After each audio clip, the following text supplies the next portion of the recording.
think Mateta's been outstanding. I think, he just like when he first came in and he wasn't playing, I was like, I used to speak to people at Palace and saying, why? I don't understand why they signed this guy. Like he's not really. And then they would like just give him when he gets an opportunity, he will start flying. And he's just been outstanding. He's a handful. I think he's a old modern day centre forward where he likes the ball into his chest. He can hold it. He can roll people. He can score all kinds of goals. And I just think over the last year, he's been one of the best strikers there is in the Premier League, and his goals and the stats back that up. And I just think he's a big handful. And if I'm Palace, I've got to tie him down to a long contract because there'll be clubs that come knocking on the door for him because absolutely not a lot of centre forwards that can do what he can do. So, and I'm talking about clubs in Europe as well that will become knocking on the door for him. But I think he's been outstanding. The goals he scores the other day against West Ham is just a big handful.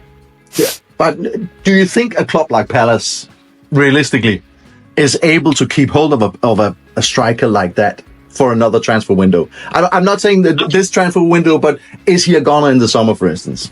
Well, there's a good. Yeah, I know exactly what you're saying, and because Palace we are a selling club. You saw it in the summer when we had to sell. Bayern Munich came knocking, and Michael Olise went to Bayern Munich. So it's different. So yeah, there will come a time where Palace won't be able to keep hold of Mateta, and I don't think it's in January. But maybe if he carries on going from now to the summer, he'll have a lot of big clubs coming after him. But I think that's where Palace are at the moment. They buy little gems, make them better players, and then they have to sell them on. And I think that's the football club. I don't think they can compete with the big clubs financially, and I think everyone knows really that's where Palace are. So yeah, it's going to be difficult. I hope he stays for at least another couple of seasons. Yeah. But I think you could be right. I think there could be a lot of big teams looking at him in the summer, and then if that happens, maybe Palace won't be able to keep him.